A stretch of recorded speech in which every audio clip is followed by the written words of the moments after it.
The countries that have succeeded, either they have succeeded because they are a dictatorship.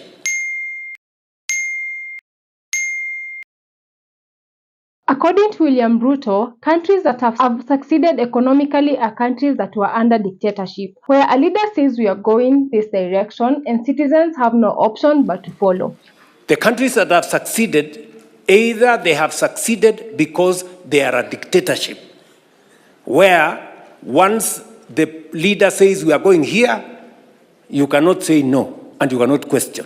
That is one way of moving the country forward. For us, we don't have that luxury.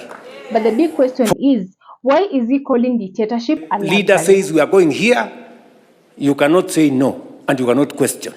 That is one way of moving the country forward. For us, we don't have that luxury. For us, we don't have that luxury. Calling dictatorship a luxury is dangerous. It shows a leader who wishes to rule without resistance, only that in Kenya, he is limited by the constitution, which clearly pushes for democracy.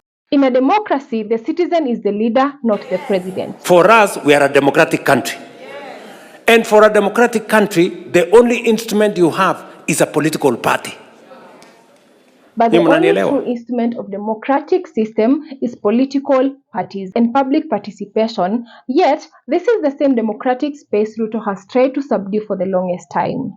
So yes, Kenya is a democratic country on paper, but does he follow the constitution or is he leading in a dictatorial manner? That is the real question. Before his death, Raila Odinga warned Ruto that Kenyans would not sit back and watch the country slide back to the Moi dictatorship era. That warning now feels more relevant than ever. In mid-June 2024, the world watched in broad daylight as police shot and killed Kenyan citizens who were protesting a bill that would have hurt them economically. Instead of listening to the people, the state responded with bullets. Protesters were unarmed. They were exercising a constitutional right. What is that if not dictatorship? Former Deputy President Rigathi Gachagua publicly called Ruto a dictator, accusing him of increasingly autocratic leadership and likening his style to African strongmen. In June 2025, Martha Karua warned that Ruto's remarks on power and leadership carried dangerous dictatorial undertones, despite Kenya being a constitutional democracy. Of course, Ruto has denied many times that he's a dictator, but history teaches us one thing: dictators never admit they are dictators. Let us look at countries that were ruled under dictatorship. Yes, some experienced growth, but at a very high cost. Loss of freedoms, mass killings, fear, broken institutions, and generations traumatized. Growth came, but people paid with their lives and dignity. Let us also remember Yoweri Museveni. In the 1980s, he promised to end dictatorship, rule for one term, and end poverty. 41 years later, he became the very dictator he claimed to oppose. Background be military. Why? The only background, military background, is that we overthrew a dictatorship by means of a revolution. That's all. So I would not accept, as some people are trying to do, like Benessa, for instance, and some other chaps, who wanted to erase the contribution of the fighting forces from the history of Uganda, to the extent of even wanting to disband the fighters who fought and scatter them, send them back to the villages. That one we cannot accept, because that is an attempt to negate our history. But do you want the military to remain in control? No.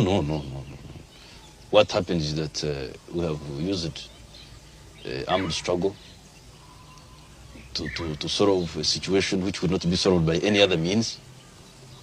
Now that that has been accomplished, we go to the next phase of broadening democracy and involving the population. That's all it means. But if somebody wants to eliminate any contribution by the armed struggle, then that's a negative. Uganda is poorer, freedoms are crushed, and power is personalized. If William Ruto truly wants economic growth, let him remember this.